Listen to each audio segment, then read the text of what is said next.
Just want to say thank you very much to all of the volunteers for making this happen, and also thank you to our panelists and speakers for joining us as well. So just want to very quickly say welcome back to this back from the Brink Practical Restoration and UK Overseas Territories webinar. Again, a massive thank you to the volunteers and those who've made this event possible today. Just a very quick point of some of the instructions of how to use Zoom if you've not used it before. If you've got any questions for our panelists, just scroll with your mouse to the bottom and you'll see a little box that says Q&A.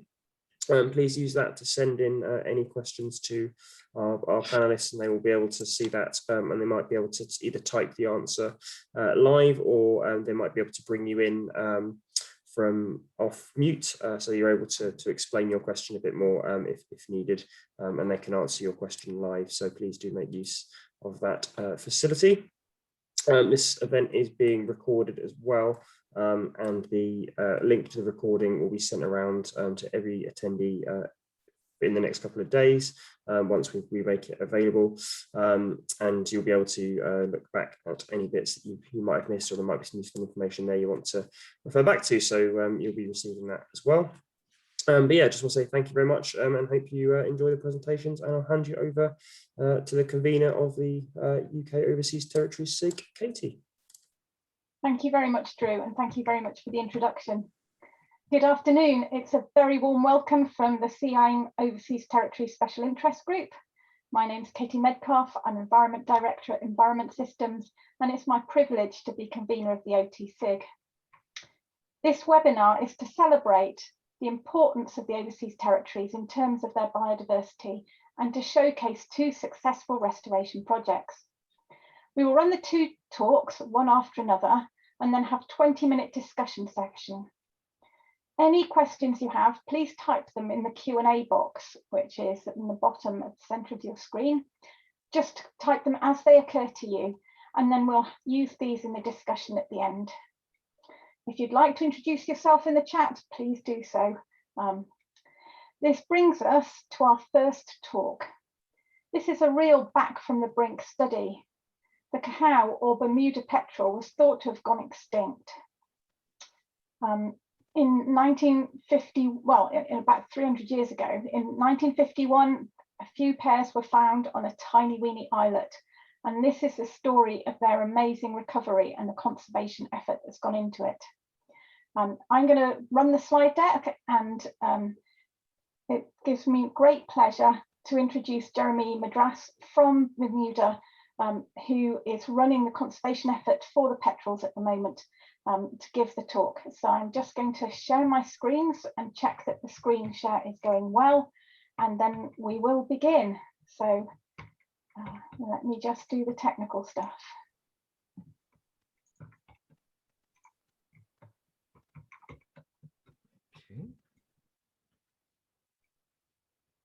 Can everyone see that all right? Great from here, Katie. Great, thank you very much. Jeremy, over to you. Okay, thank you very much, Katie. Yeah, I'll give a little bit of background first. I'm Bermuda's senior terrestrial conservation officer. They keep trying to put senior scientist in front of my name, but I'm a field naturalist first, so I'm happy with conservation officer.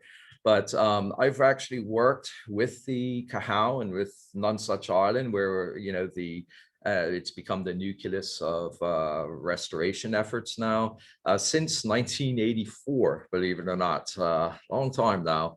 And I started working with Dr. David Wingate, who ran the cahao recovery program for 40 years before his retirement in 2000. And then I took over the management of the program from him and have continued it ever since. So 21 years now. So it's been a long, wild journey. But I'll start immediately with the presentation and give a little bit of background on this amazing seabird that we have, the Bermuda Petrel, or cahao. It's a member of the gadfly petrel family, the Pterodromus, and it currently, I believe it's the most endangered seabird in the Western North Atlantic for sure, and perhaps just behind the Bermuda Petrel or Xenos petrel in the North Atlantic proper. And it certainly is, it meets all the qualifications for being a Lazarus species. It's a species that was super abundant on Bermuda when Bermuda was first discovered in the early 1500s. And when the Spanish discovered Bermuda, they claimed it, but they never settled it because of the enormous noise made by the hundreds of thousands of cahals and other nocturnal seabirds nesting in the island. So they believed it was inhabited by devils. Bermuda got the misnomer, the Isle of Devils, to be avoided by mariners above all other places. And they left pigs behind to act as food for any unfortunate stranded shipwreck victims. The pigs, of course, in common with many other islands, got to work on the cahals, and by the time the English came along a century later, in the early 1600s, they were already eradicated from the main islands and were only found in some of the sort of offshore satellite islands. It went from what we estimate about 500,000 breeding pairs down to probably several tens of thousands, and it was just catastrophically affected by the arrival of European settlers. So when the English finally did settle in 1609, and that was both through direct hunting for food at the rate of thousands of the birds a night. Anybody that knows the petrels, it's slow breeding, long-lived, but very slow breeding. So this was devastating. And by the 1620s, the cahal seemingly disappeared and was thought to be extinct. And I might add that when the English arrived, they brought rats accidentally and cats and dogs. And of course, the pigs were there. And all of them together in less than 20 years reduced the cahal to supposed extinction. And there it remained for 330 odd years until a very small remnant population of just 17 to 18 breeding pairs were rediscovered on 4 of the smallest, most remote offshore islands in Bermuda. And they only total 3.4 acres, or about a hectare and a third in the area. So that's a huge decline in breeding population. Next. Okay, well, cahals are endemic to Bermuda. They only nest there. They are monogamous in common with the petrel family, and they take about 3 to 6 years to mature. Once they fledge, they live out at sea that entire time. We've only recently discovered where, and that will come in later on in the presentation. But once they choose a partner, they work together to build, generally the male will either find a burrow and then attract a mate to it, or he'll have the beginnings of a burrow, attract a mate, and they'll work together for several years to dig out a deep soil burrow or a rock crevice. And once they do pair up, as long as the burrow survives, that pair will generally nest together for life. We don't know exactly how long that is, but if it's similar to other gadfly petrels in this family, it's at least 30 to 40 years, possibly as long as 50 years. But I've only banded them for the last 21 years. My predecessor never banded them. So it's only in the last 2 decades we've been able to follow individual birds accurately. Okay, next. Okay, once they return to Bermuda, they have a very strange nesting season for the Northern Hemisphere. They actually are winter and spring nesting birds. When everything else has finished, they start. They return in late October. They have their main courtship through November. They return out to sea for a pre-egg laying exodus through December, and then in early January, they return, lay an egg, which is incubated for 53 days. And then this adorable, cute cuddle bunny of a chick emerges.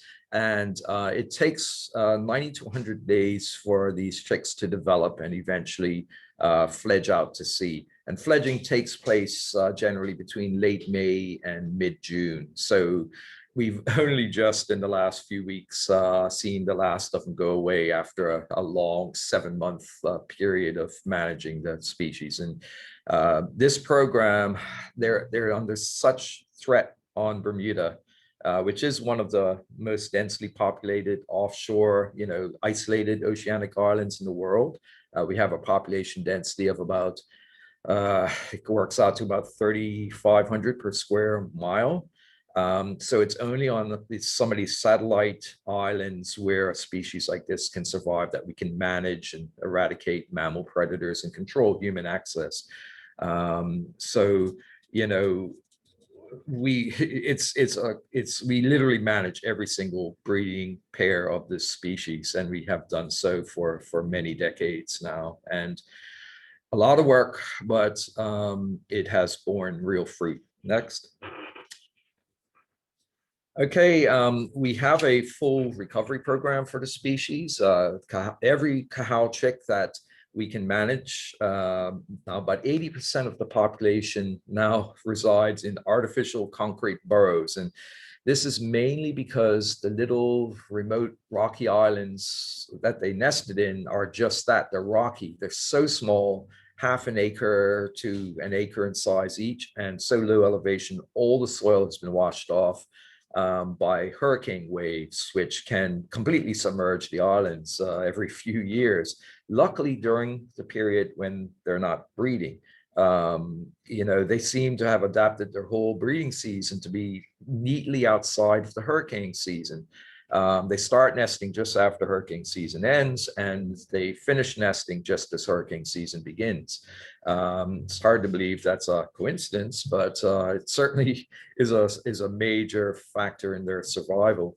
And that's the problem. There's no soil on these islands, so we've had to, the only way we could increase the population until 20 years ago was to literally chisel out new cavities in the rocks and then roof them over with cement. It's very labor intensive, but these things last. You go through 10-meter swells passing over the island, so they're generally pretty durable unless that part of the island actually physically is destroyed, which has happened in several hurricanes.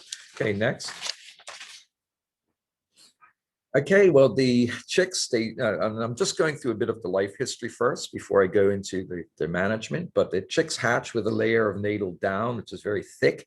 It enables them to be very precocious, and within hours of drawing, out after hatching, the parents can leave the chick by itself and go on these multi-thousand-mile foraging trips up to Canadian continental shelf edge waters and right into the mid-Atlantic, as far as the mid-Atlantic ridge, 1,500 miles from Bermuda, to get squid, fish, and krill-like crustaceans to feed the chicks. And the chick just happily resides in the burrow by itself, like a big, stuffed toy almost.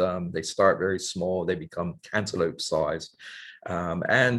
As they reach maturity, of course, the down sloughs off and is replaced by these sleek flight feathers and turns them into a real seabird. And you can see the typical tube nose of the tube nose family. Cahals are related to albatrosses, storm petrels, and shearwaters.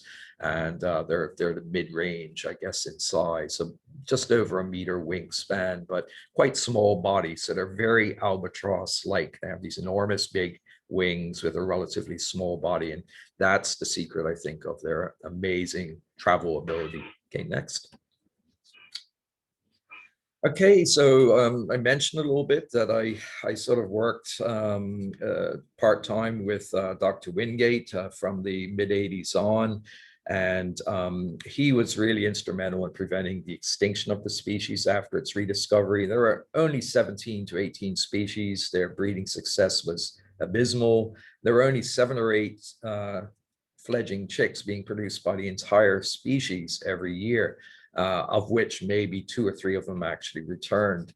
And so he did a lot of the hard work of finding out the causes for decline, arresting that, starting to create artificial burrows, and initiating a rat control program on all the islands, which is continued to this day. That's something that every year we have to do, because The islands are just not far enough from the main islands of Bermuda to prevent rats from swimming out there in ideal conditions. And about every 3 years on average, I get an infestation, which I really have to, you have to work very fast to prevent, to get the rats off the islands again before the eggs are laid or the chicks hatch, because the newly hatched chicks are absolutely, if one rat gets onto an island, not a single chick will survive. And I've had a couple of disasters through the years, but generally in recent years, we've been able to keep, keep up on top of them, more or less.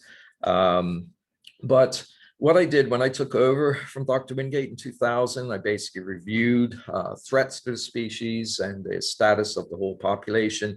And what we determined was that, there were some new problems facing the Cahows. And so as part of that, I produced a recovery plan in 2005. And this continues to guide our present and future research and recovery work. It's due to be updated again for the second time in the next year or so. Next. Okay, and at that time, right at 2000, when I first took over, Bermuda, after really suffering only 2 hurricane strikes in the first 30 years of the recovery program, I think we were, it's probably partly due to climate change and such, certainly to warming oceanic water temperatures. But in the last 25 years, we've in fact suffered from 14 or 15 hurricane strikes, about 10 of which were direct impacts. And the problem is that these are 2 of the present nesting islands that they originally nested on, and they survived on as lifeboats for 400 years, really. And the problem is they're just not high enough. The highest ones, some of them are only 4 meters high at their highest point. Others, I think the highest is just about 10 meters. The problem is in a big hurricane, we can get 12-meter ocean swells on top of a storm surge, which means that all of the original islets were being either completely submerged or sections of them would break away in a big hurricane. And I was following now we can go right on to the next one.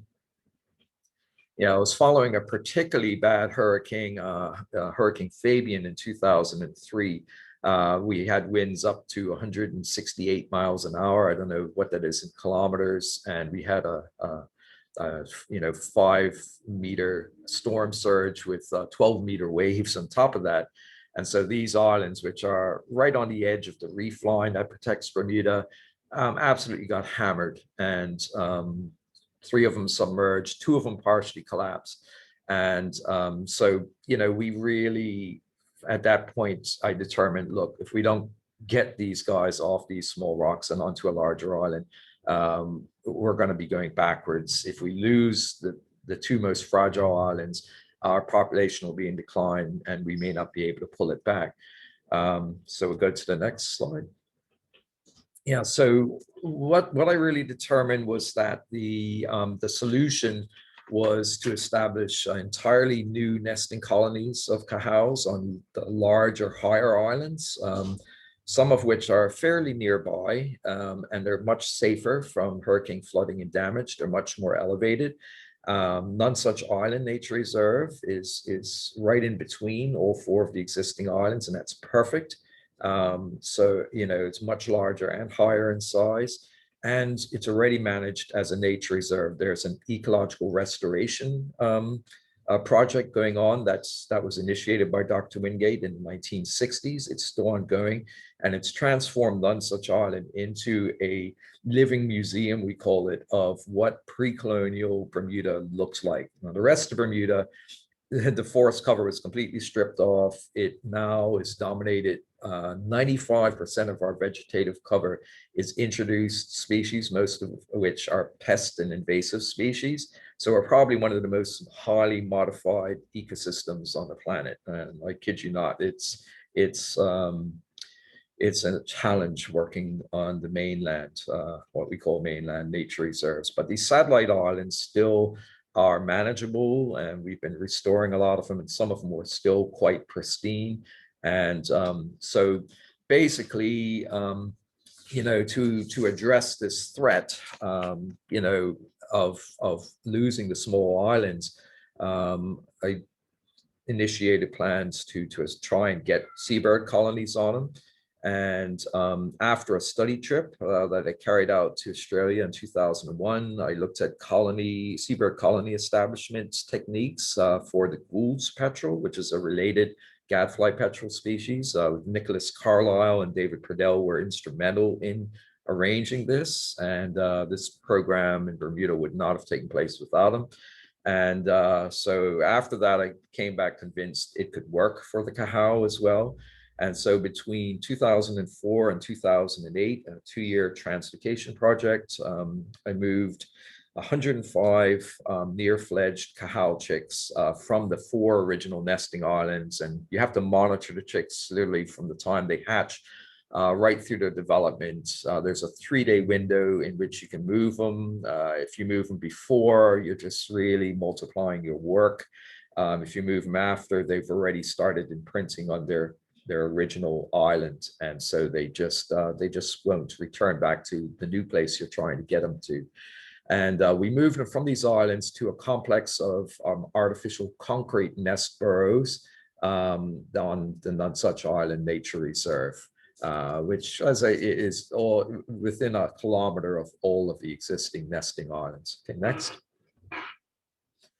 Okay, and so we moved these chicks in waxed tomato boxes, actually. So even if they got wet or whatever, and there were some very rough transfers that happened, the box would float, or the box would, still continue not to collapse on the birds.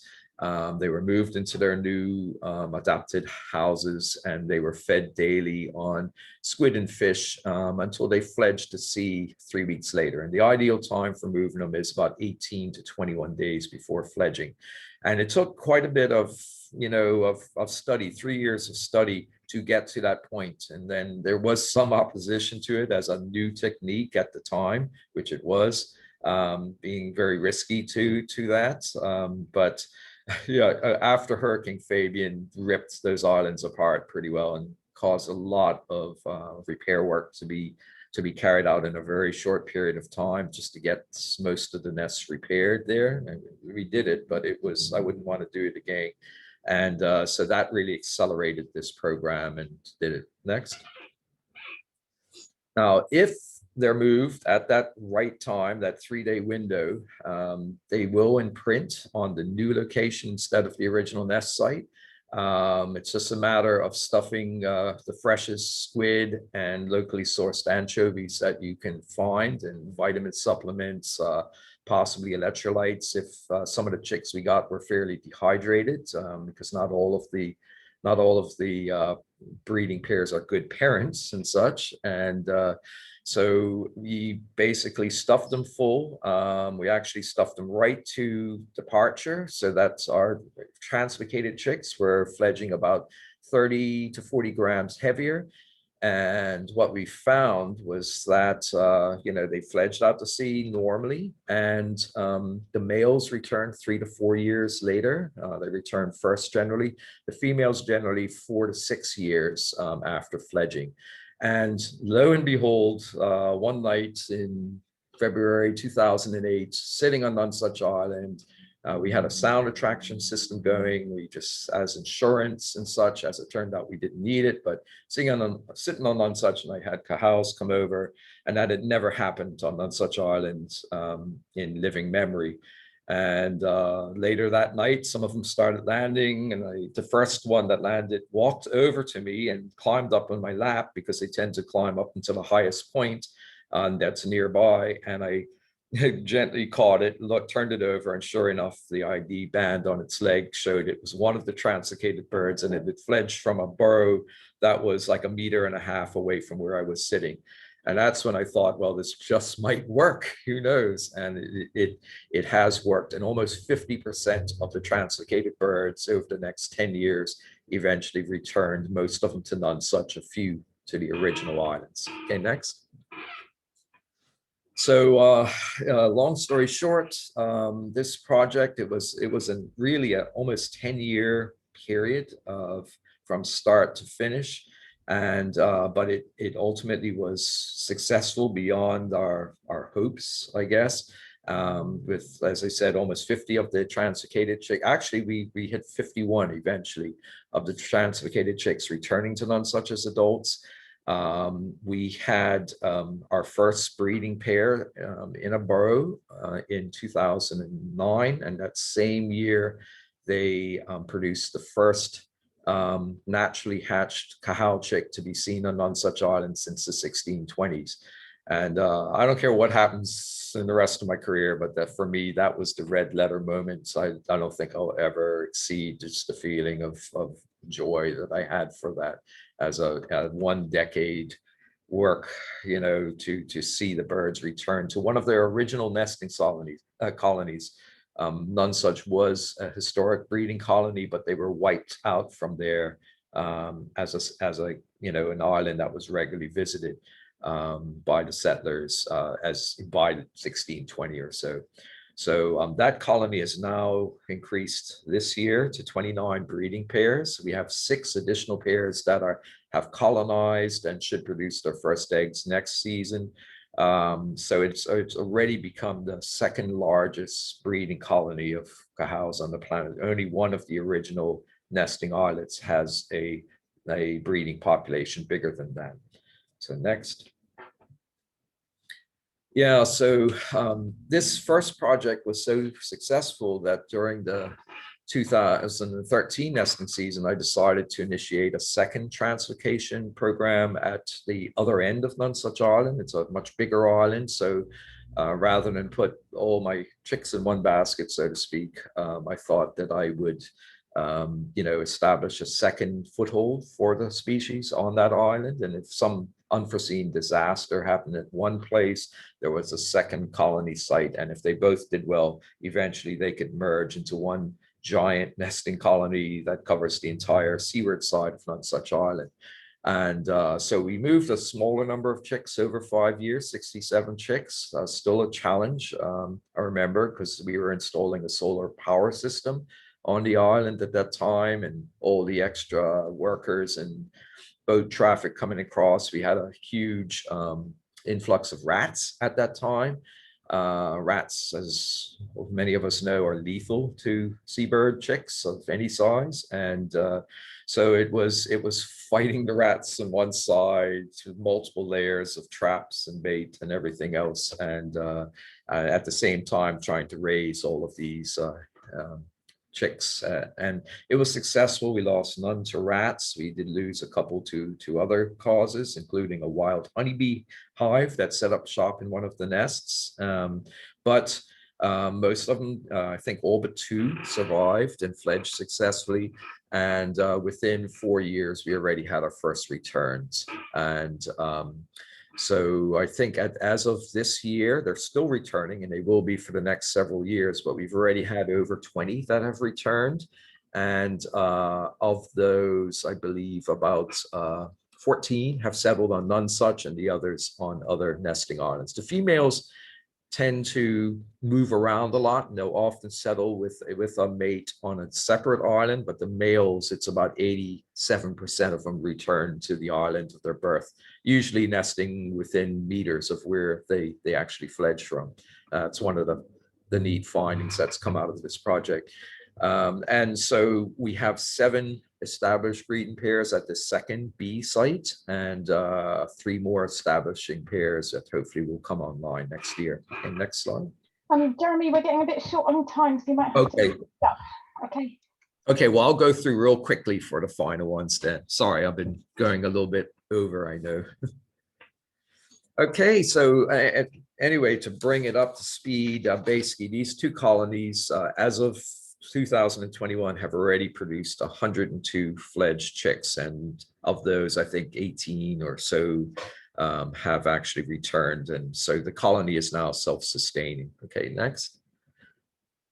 And this is just to give a quick overview. It just shows Nonsuch Island. You can see some of the warden's residence on it. It was in fact originally a quarantine facility, but it's only me and visiting researchers that stay there now. And you can see the 2 colony sites on the island, as well as 2 of the original nesting islands, just for size comparison. You know, they're like half an acre, just over half an acre each. So you can see the difference in hurricanes and such. Next. Okay, I'll very quickly run through this. We had protected them on the nesting areas. We had no idea really where they went in the ocean. So back in 2009 to 2012, we fixed at that time state-of-the-art geolocators onto them. They're about 4.5 grams, more or less, to their legs. Okay, next slide. Now the geolocators are really good in that they can, you know, archive data for up to a year, and then you recapture the birds, take the tag off and download the data. But they're not very accurate, only 50 to 100 miles. But they really brought an entirely new understanding of the oceanic range of the Cahal that we had no idea of. And the neat thing is a lot of this now has been ground proof by confirmed sightings in Irish territorial waters, as well as off of Nova Scotia and Newfoundland. And the big discovery was that, no, we can go to the next slide. Yeah, the big discovery was that during the non-breeding season, this population splits. 2/3 of them go to an area 2,000 miles from Bermuda northwest of the Azores Islands. The other third seems to spend the non-breeding season between Bermuda, Nova Scotia, and North America. So that's another Bermuda Triangle, more or less. But they really disperse, and that's something we haven't figured out. Males and females go to both locations, but females are definitely weighed in the more eastern, you know, summering area, more or less, for them. But thanks to this, it gave us a good idea of the oceanic range, which is essentially the entire northern North Atlantic. Next. Yeah, so following on from this, using newer technology, 2 years ago in 2019, we began a 3-year project with researchers from Italy, Portugal, Canada, and the United States. We collected blood and feather samples in which we're carrying out all sorts of genetic work, sexing, and most importantly, testing for persistent organic pesticides and you know, pollutants. You know, some alarming results. There are some things. DDE and DDT is still around, and up to half of Cahals still have significant amounts, which may be affecting their breeding success to some extent. Nowhere as bad as it was in the 60s and 70s, but it's something that we're continuing analysis of these samples. Next. And fitting some of the newest GPS tags finally, which are highly accurate, even lighter than the original geolocators. This is ongoing right now. We've got the results from the first year, and stay tuned.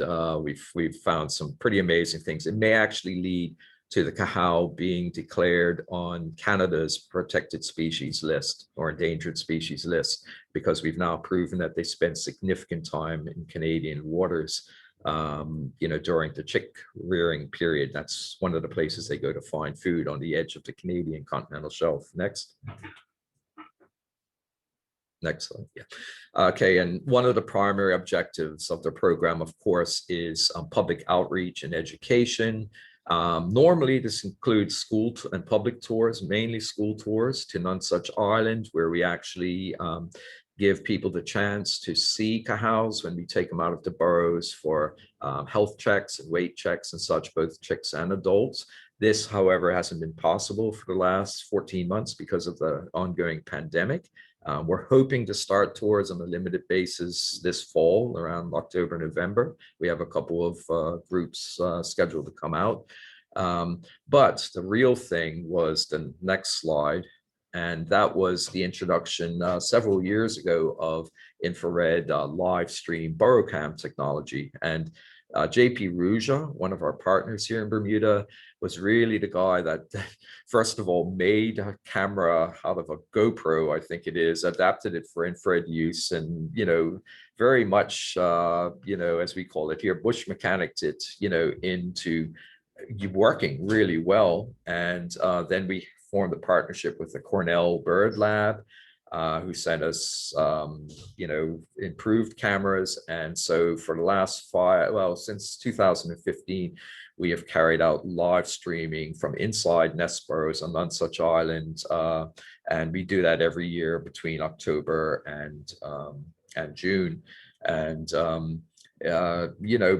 it's been very popular. It's distributed worldwide. We have a website, which I think we can bring up later if anybody's interested. It's nonsuchisland.com, Nonsuch Expeditions, but you can go see these. And the last couple of years, we've also had one in a white-tailed tropic bird nest for spring, and that only just fledged last week, sorry. So we're trying, we couldn't bring people out to the island, so this is a perfect way of taking the island to people and showing them things they'd never see, even if they went on a tour. Next. Yeah, so this has enabled the public to actually citizen science. They've actually been able to, there are people who are watching these things 24/7. I have to sleep every once in a while, and so does JP, and they've spotted things that we didn't know, including unexpected symbiotic relationships with other critically endangered species like the Bermuda skink, which is one of the rarest lizard species on the planet and one of the most endangered. They spend a lot of time, and the increase of the cahao has led to increases of skinks at all of the islands where the skink is also present. They've increased. Next. Yeah, because we need to wrap up now, I think. Yeah. Okay, here we go. Yeah, so basically to conclude, and I'm sorry for going over time, the cahao has continued basically to continued this recovery, and it's increased, in fact, since this slide was taken, and from a start of just 17 to 18 breeding pairs, producing only 7 or 8 chicks. In 2021, we reached 142 nesting pairs, producing 71 successfully fledgling chicks. Still a very, very small population worldwide. Of course, we're overjoyed. Our ultimate objective is 1,000 pairs minimum. We estimate Nonsuch Island by itself could hold 4,000 to 6,000 pairs. So it's just a matter of continuation of these of this recovery program. And I think this is something you're going to see around the world as more and more species become, very endangered. And so we can finish on the last slide. And I apologize for being so verbose. It's a project near and dear to my heart. Certainly not the only project I oversee, but for me, this is my pet project, I guess you could call it. But thanks, and if there's any questions or anything, happy to turn it back to you. That's brilliant. Thank you so much for sharing, and your enthusiasm and passion for it just made it really come alive. So thank you, Jeremy. That's brilliant. We're going to go straight on now to our next talk, which is by Ben Brenston, who's a Falklander and a nature champion, and also a farmer. And he's going to be interviewed by Naomi Shepherd, another member of our Overseas Territory Special Interest Group, whose husband went to the Falkland for a year, and she went with him, and she volunteered for that year with Falkland Islands Conservation. So without more ado, I'm going to turn on the recording that they made of their conversation. So just bear with me a second while I get it up.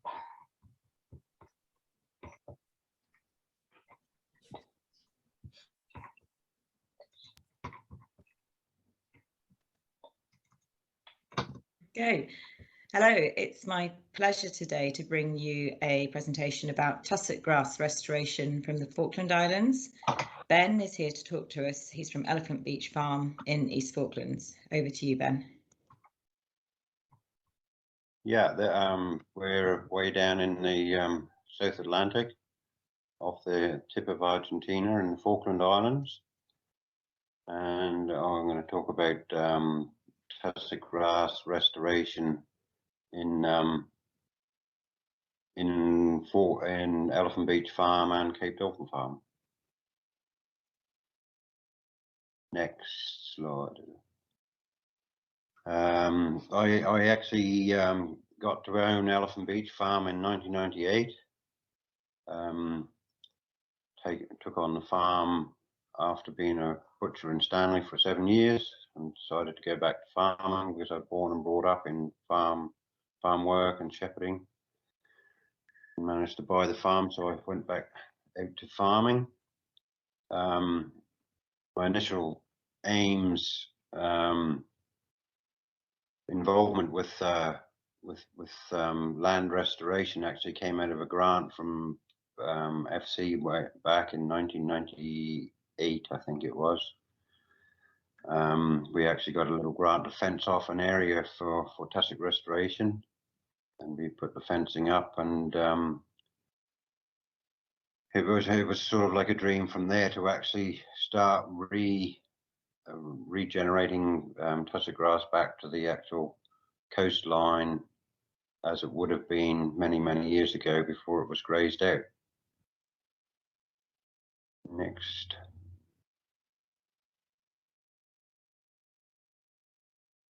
This is gives you an indication of what can be achieved. The top left photo is a plug plant trial that I actually done a couple of years ago, and it's been a great success because the actual growth 2 years on, down in bottom right hand corner, that's 2 years growth from when we put the plug plants in, so it's a huge difference.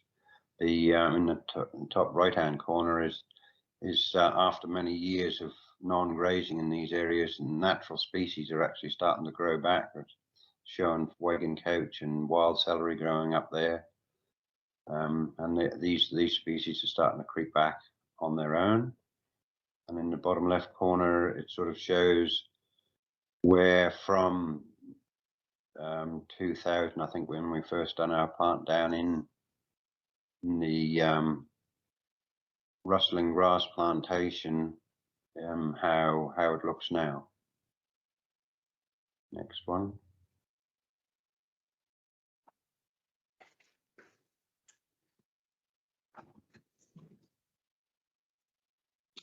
This slide actually shows putting in a native seed hub at Cape Dolphin, because we realized that we needed to start producing seed of different kinds for land restoration around the islands.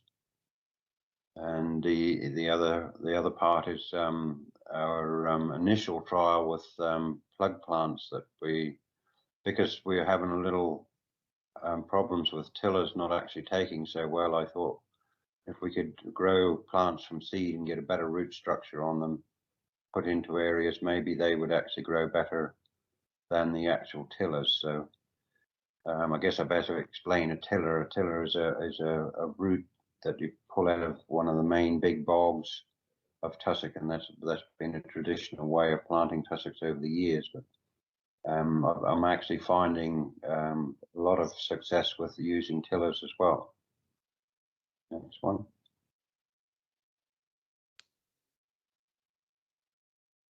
This is a trial we done down on a new piece of ground in what we call a Lascaridis Plantation. It shows where we rotavated some strips through a bit of ground to clear away the vegetation, because tussock doesn't take very good if planted into existing vegetation. So we actually rotavated some narrow strips and put the tussock into, and it has done very well. You can see us, a crowd of people with a tractor and trailer and whatever there. We used to go down to the bottom end of the point where there's a huge stand and collect the tillers and then put them all in the trailer and cart them off to this area to plant out. And the top right photo is of us doing a plug plant trial which the first one is just a carry on from the last photos, the plug plant trial, where we actually planted it out on a sand eroding area around Cape Dolphin, where the sand was drifting inland and killing off all the vegetation. Next.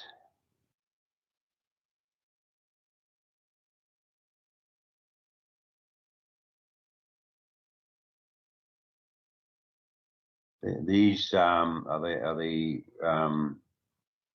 varying trials that I've done down here at Dolphin Beach in the off the neck of the rustling grass. So I've actually fenced off a continuous area down the coastline, seeing this area eroding away. So I thought I'd better get some plants into it. Initially, this hasn't done so well. All the plants went in, and there's a bit of success there. I guess any take is better than nothing. But we're actually trialing right at the moment. We're actually trialing other native plants in there, as in wake and couch and bluegrass and swordgrass and boxwood. So we're adding to this all the time to hopefully get something to take off and stop the erosion that you can see there. Next.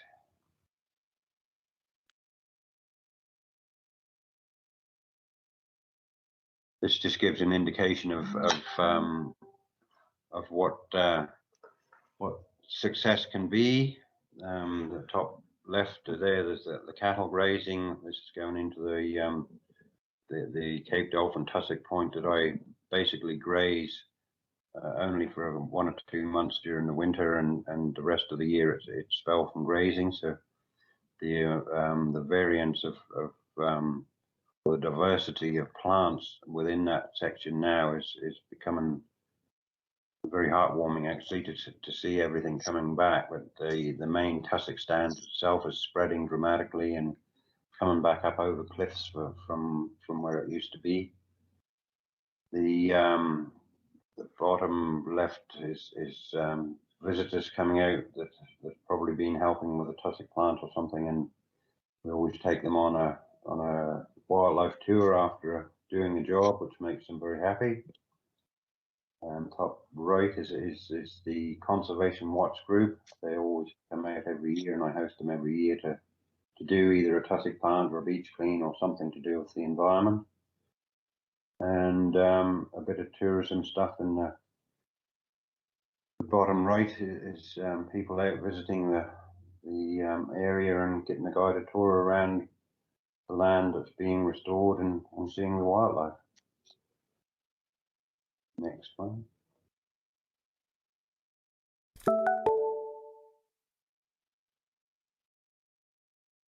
This just goes to show that sometimes you don't know at all, and I always say that now I'm actually using nature as my guide to restoration. And after fencing this area off, if you look around, you can see it's very badly eroded with sand. And initially we put our tussock plugs in there, but nature came along and said, "You're doing the wrong thing, Ben. You need to change this." And all this bluegrass started appearing, and wake and couch and whatever. And nobody had actually tried planting bluegrass from tillers, but I thought, well, if we don't have a go, we'll never know. So we went out and planted them with the help of Falklands Conservation and the Watch Group. And must actually say that Falklands Conservation has been involved in everything that I've done. They've always inspired me to go on and do what I feel I do best, I guess. But this has been a huge success, just nature restoring itself, just being fenced from stock, and with the extra planting, it's actually filling in very nicely now. Next.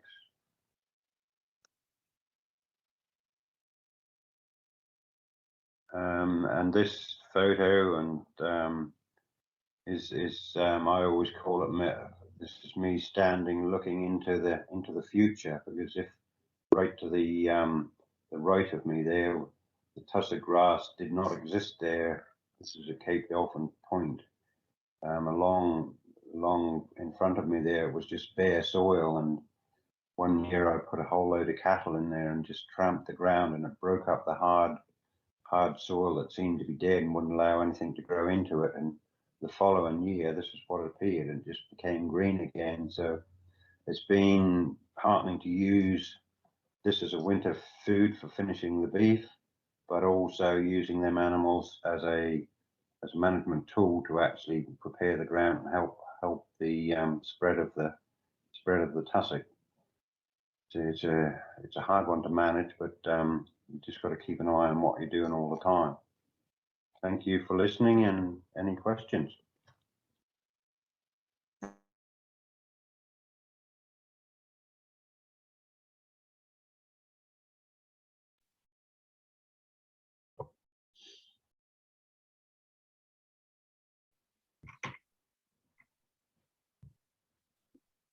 Thank you, Naomi and Ben. That was really, really interesting. I've asked if we can take the questions over a little bit to allow time for discussion. I'm conscious that many people based in the UK will have 2 o'clock meetings, so apologies if you do have to leave us. Thank you for joining us. But we do have the full or quarter of an hour now for questions for both speakers. I'd like to start, if I might, and that's to Ben and Naomi, just asking if Naomi, could you explain the sort of importance of tussock from a conservation point of view? And then Ben, would you like to explain how you're trying to maximise the value of your beef cattle using the natural grasses? Thank you. The conservation value of the tussock, as I understand it, it's very important. It's almost the equivalent of the climax community in the Falkland Islands. So it's a bit like the equivalent of ancient woodland. And the size that this vegetation gets to, like great big stands of tussock, you can hide seals and elephant seals in there, and it supports a really big diversity of bird and insect life. And other plants and species survive like it, like Ben was saying, the species diversity within the shelter. But either sort of historic overgrazing or natural fires can just wipe it out. And then because of the prevailing wind, it's very hard to reestablish without, as Ben said, getting the balance right. So it holds the soil together and it provides structure in these areas of the islands. Is that about right, Ben? Yeah, I would say it creates a lot of peatland as well, which is a good carbon sequestrian, and also, yeah, just a wildlife habitat, and to stop erosion, whatever, a lot of invertebrates and whatever in it as well. So you get bird life, and the sea lions colonize it year round, basically, for their lay-up areas. So it's a really important plant for the coastal areas of the island, I would say. And to go on to beef at the moment, really, I'd like to be able to sell beef to the rest of the world, but we're sort of struggling in our abattoir at the moment, and beef's not really a good conversation. But I think the thing for me is the owners of Cape Dolphin, they're actually Greek and live in Greece, and I've actually managed to convince them that they're some of the best beef in the world. It's produced naturally, there's no herbicides, pesticides, or anything going into it. It's just a pure natural product, and I've actually talked them into taking some into Greece, and one guy said to me, Kobe beef, Ben, forget it. Falkland Island beef is far better than that. So hopefully we'll get it on the world market at some stage. That's fantastic, Ben. I think that would be wonderful, and to have a completely natural product that's not only natural to eat but is actually helping the environment is wonderful. Yeah, I think that that's a great marketing tool for us as well, because we've had differing agricultural opinions here about the islands, and a lot of it hasn't worked. A lot of it's been digging up the ground and putting in unnatural species, as I call them, I call them bloodsuckers, because the soils and that here are for the plants that's actually on the land, and if we can learn to utilize them better, you know, the environment knows what it needs, and we just need to look at, you know, just keep watching it and working with it, and produce a nice natural product from it. Yeah, definitely. Thank you. Jeremy, can I throw a question at you? Certainly. So with those fantastic GPS locations, because people who know me will know I'm very into maps, and the tracks of the hurricanes being pushed up north, do you think there's the potential to move the cows even further away from Bermuda onto some offshore islands further north as well? Yeah, I mean, it's very difficult. A lot of the gadfly petrels are very specific to one island group, and you know, it seemed like almost every separate island in the Southern Oceans, as well as the North Atlantic and South Atlantic for that matter. The Cape Verde, sort of developed the phase petrel, and the Desertas Islands off of Madeira had their own, species. Madeira had its own. The Azores most likely had its own, but it may not have survived. And of course, in the Caribbean, it's the black cap petrel, and the Jamaican petrel, unfortunately, is most likely extinct.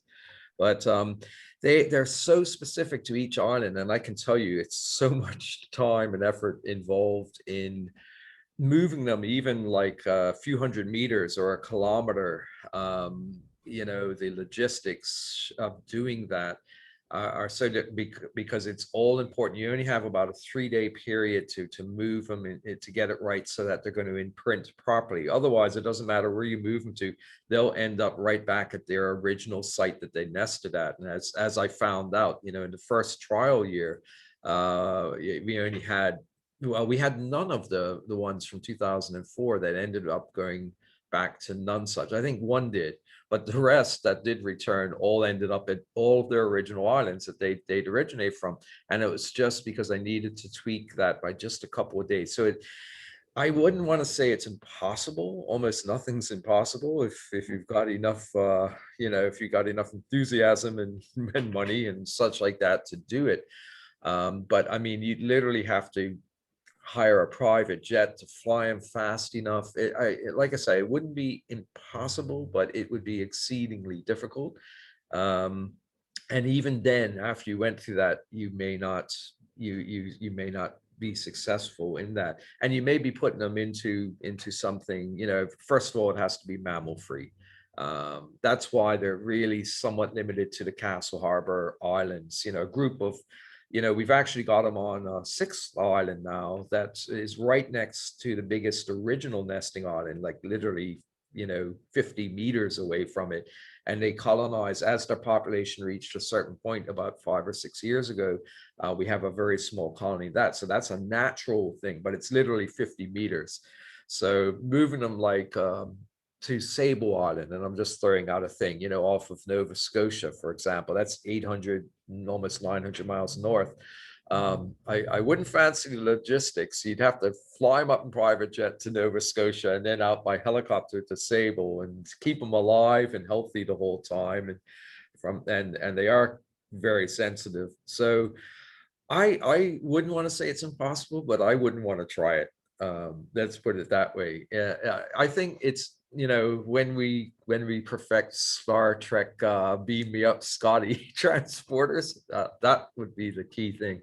But yeah, it's just we worked with what we thought was possible. And I think the biggest translocations, like the New Zealanders have been able to translocate petrel and shearwater chicks like about 50 to 150 kilometers successfully.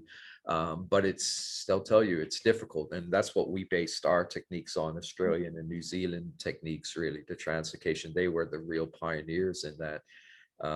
So yeah, I mean, it would take some study, but I hate to say it's impossible, but it would take a gargantuan effort for sure. Yeah, thank you. I think Naomi, you had a question. Oh, a question, and then Mike has a question. Naomi, do you want to go first? Absolutely. How, Jeremy, how was the first extinct Cajo actually rediscovered? Well, it was interesting because, you know, they were thought to have gone extinct by the 1600s, because, and they weren't extinct obviously, but they had retreated to four of the, and I mean, to say that they're god awful pieces of rock, that actually describes them perfectly. They're these sharp, razor sharp limestone rock stacks that are, you know, well out away from all of the inhabited islands. They're on the edge of the reef line, so it's always rough around them. You're always landing in a, you know, about a 3-meter ocean swell. I still land on them by myself in a 17-foot Boston whaler to this day. But of course, David Wingate did that for his entire 40-year career of that. And everybody thought we were nuts. And also everybody thought they were figments of David's and my imagination, because we couldn't take people out to see them. We did accomplish it a few times. I think Prince Philip actually got out in one of the islands in one of his visits to Bermuda decades ago. And I've been with David. We took Jimmy Carter and his wife about 20 years ago out to one of the islands. But the Secret Service guys couldn't get onto the island because they were too big and burly, and, you know, they were handicapped. But the Carters got on. They were very agile actually, but they're difficult to land on. And so these birds were on the islands, and nobody went out to them because they were just too dangerous. And when they nested in winter is when we have a lot of winter gales passing through the area. And so only a true madman would risk their life trying to go out there and land on a rock that had nothing on it. And they're so bleak that even rats can't really survive for any length of time. They can swim out there, they can eradicate everything that's there, but they can't survive for any length of time, and they'll die off. And so they were out there totally hidden, and only a few fishermen knew that there was this Christmas bird that turned up around Christmas, and they sounded like a cahao sound. And all the scientists and, you know, biologists of the day thought, oh, these are ignorant fishermen, they don't know what they're talking about, the cahao is extinct. And so really it was not until World War II, and just before that, that a couple of dead specimens washed ashore on beaches in the eastern end of Bermuda. I think Louis Mowbray, who was one of the directors of the Bermuda Aquarium, discovered the first species in 1906, the first specimen. He couldn't identify it. He sent it away to the American Museum of Natural History. They couldn't identify it. The only specimens available at that time, of course, were bone deposits from caves in Bermuda. And so Dr. William Beebe, who is a renowned naturalist of the 1930s, used Nonsuch Island as a marine research station in the early 1930s. And a fledgling cahao hit one of the lighthouses at the east end of Bermuda. People took it to him. He said, well, I don't know what it is, but it's a gadfly petrel and such. And so he sent it to Dr. Roger Cushman Murphy, who at that time was the seabird, tube-nosed seabird extraordinaire. And he was the first one to say, this is the same bird as the bones. This is a cahao. And it was a fledgling. It had down on it still. So they're obviously still breeding. But it wasn't until after World War II in 1951 that he finally mounted an expedition, that David Wingate happened to be along as a 15-year-old schoolboy. And so he was there at the rediscovery, and they just systematically checked all of these little islands. And I think Cushman Murphy's comment was, by gad, the cahao, as he lifted the first one. And that had been 330 years since it had supposedly gone extinct. So it was a true Lazarus species, thought to be dead 3.5 centuries almost and back. But that's how it did. It just hid out there on these tiny rocks that nobody in their right mind would ever think about landing in rough winter weather. And I think that still holds true nowadays. You can't be in your right mind to want to go out regularly there. That's why I guess they leave it up to people like me to do it. Thank you. It's a brilliant story. It's really brilliant. Thanks, Jeremy. You're welcome. Ben, we've got another question for you that both Naomi and I've been thinking about. So You know, tussock was once really widespread on the Falklands, and you know, now it's struggling a bit. What sort of pests are there, and how do you manage those? I think, yeah, the Falkland, they always say from years back that the Falklands border all around the islands was actually covered with tussock grass. I'm actually sort of like, I wouldn't be too sure of that now. I think there was a lot of it around, but I would have said, because most of the Falkland species are a tussock type, I think that the actual tussock grass itself might have been actually mistaken, because there was cinnamon grass and bluegrass and that grows high along the coastal areas. But I don't think the only thing that really seems to affect the tussock at the moment is probably the rust that we get on it. It's like a fungi that grows on it, especially in the drier seasons, that makes it struggle from time to time. Pest wise, we do have a lot of feral cats, rats and mice, and there has to eradicate some of the smaller islands around the Falklands. So there's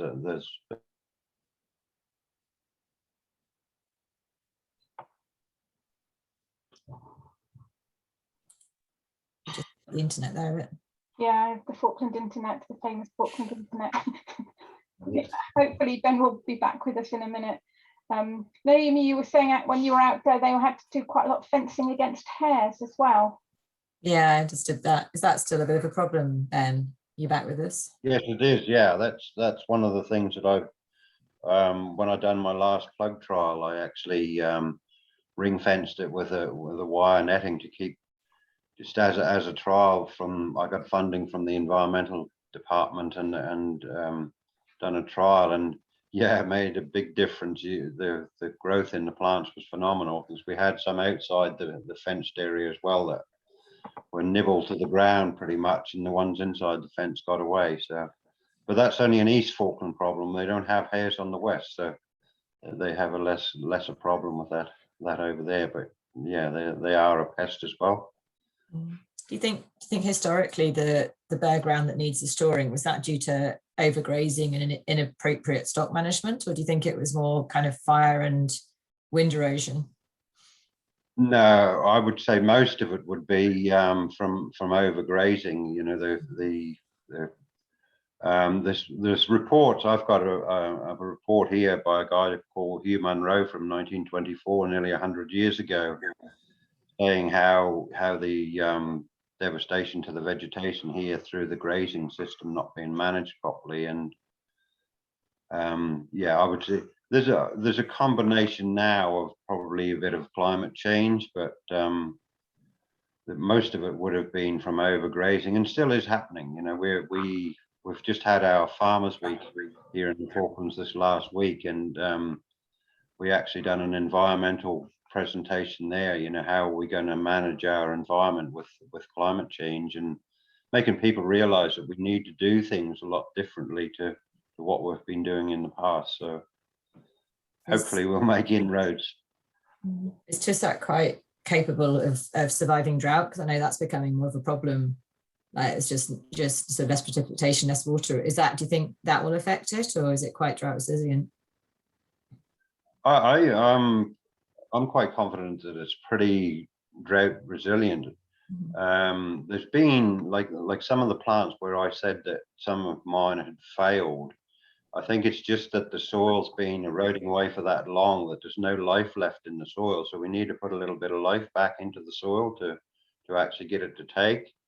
And one of the things that I've been using, they've set up a food dehydration unit at Mount Pleasant for the military base for getting rid of the food waste. And I've actually been taking that and using that as a fertilizer to put these plants in to actually kickstart the whole process again. So that's working really well. That's why I would say that's why those plug plants within 2 years was, you know, nearly as tall as me. So it's a pretty good start. That's great. we've got lots of questions. I know Mike wants to ask one to Jeremy, and then if CIEEM will let us stay on for another couple of seconds, I know there's some more questions coming as well. Mike. Sure. Yeah, Jeremy, just a quick one. You mentioned the symbiosis with the skink, and it just set me to thinking what that relationship was, and if you knew. Yeah, it's something that was unexpected. We didn't plan for it, although we had suspected it, because the 4 original islands that they that the cows nest on, 2 of them also hosted small populations of the skink. And the skink, it's a small rock lizard, ground lizard that grows to a maximum of about 8 inches, very glossy. It's adapted for life in among rocks and such rocky areas. You don't find it in forested areas. And it's not done at all well. Its population on the main islands of Bermuda has collapsed. There's only fragmented remaining populations on the main islands. And we seem to lose 1 or 2 of those populations every year. Like one household, well-fed household cat can wipe out a colony in a few years. And it has happened, unfortunately. But probably 70 to 85% or more of its remaining population are on these isolated satellite islands where we can exclude rats and cats and dogs. Rats will also dig up the egg clusters and things like that. So when you manage for the seabirds, you're automatically helping the skink. And what we had noticed decades ago was that in some of the cahal burrows, most of them we fitted with removable lids, so you can take off and you can actually access and extract the chick or the adult for banding or weighing, or you can just go look in and see how it's going. And quite often we'd see skinks in there, particularly if an egg had been broken or if a chick had died. You'd find skinks in there scavenging, the remains, or if there was dropped food or even excreta. They're almost like they use the burrows both as shelter and because they are vulnerable to avian predators. We have a great crested flycatcher, sulfur crested flycatcher, the Kiskadee, which was imported from Trinidad and is super common in Bermuda. And there's other various birds of prey that would eat them. They're very vulnerable to those. And so underground burrows are perfect. They're full of bugs and insects, which the skinks also eat, ants and such. And they almost acted like live-in housekeepers in these nest burrows where they kept them, any dead chick, any broken egg, any excreta, they would just clean it out. So by the next nesting chamber, it was completely immaculate again. And you would shine a light in and see a skink looking out from under the downy plumage of a large cantaloupe-sized chick. And the birds seem to totally ignore them. They're completely okay with the skinks being in there with them. And we've confirmed that on the burrow cams now, where quite often we've had skinks come into the burrow, walk around the chamber, grab a spider or 2, and then exit in the birds are completely, oh, that's nice. The housekeepers come sort of thing. So I think they provide both habitat and food sustenance for them, and they provide cleaning service for the nest to keep them nice and healthy. There's not rotting chick carcasses in there because the skinks will clean them. And we noticed particularly on Nonsuch, the area where the first translocation colony was established, that there was a small population of skinks. They weren't doing particularly well down there. There were only 7 or 8 animals. Well, in the 11 or 12 years since the colony has, established, and the colony of cahals has grown to 30 plus nests now.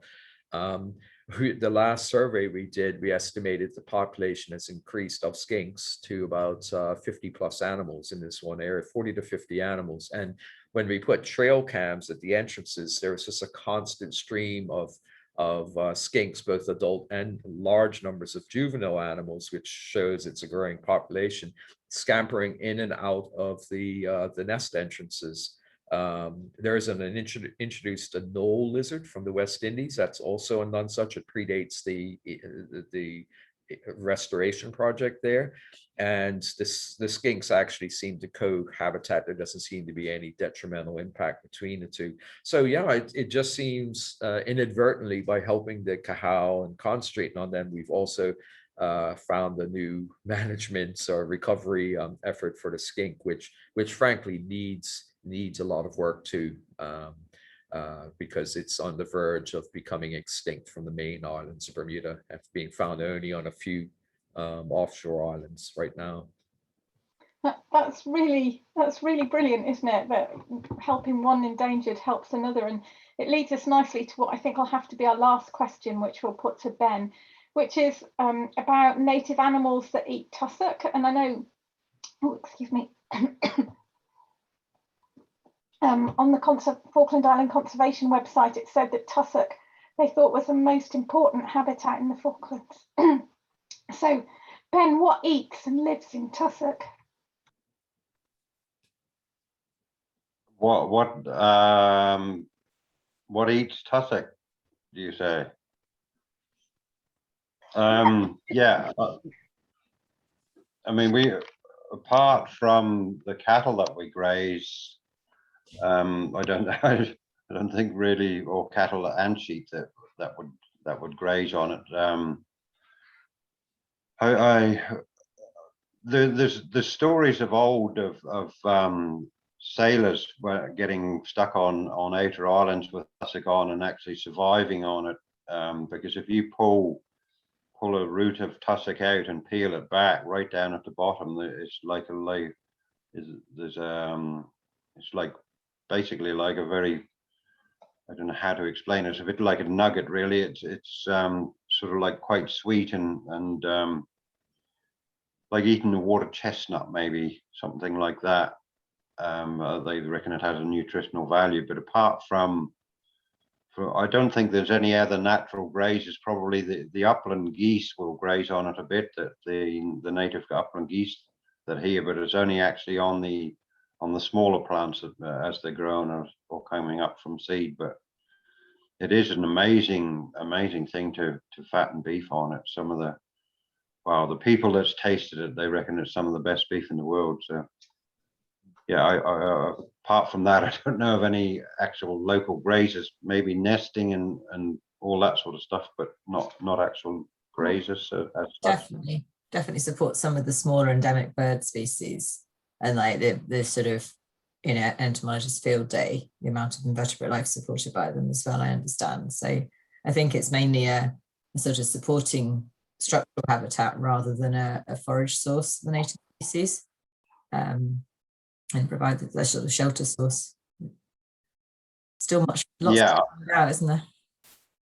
Yeah, I would actually say like Jeremy was saying about his burrowing petrels, and there's you know, for me it's quite interesting because we do have a lot of petrels here, and I just wonder if some of his petrels may actually be existing within some of the islands in the Falklands, because they use the tussock stands to burrow under to make their nests on Kidney Island and a lot of other islands around the Falklands. So it might be interesting to search, because actually seeing the photographs of them birds flying around, I was out on the coastline only a couple of weeks back, and we had a huge amount of jellyfish being washed in, and the amount of different petrels and whatever that was out there was just amazing. Thousands and thousands of birds, from albatross to giant petrels and all the other petrels you could mention. And I just wondered if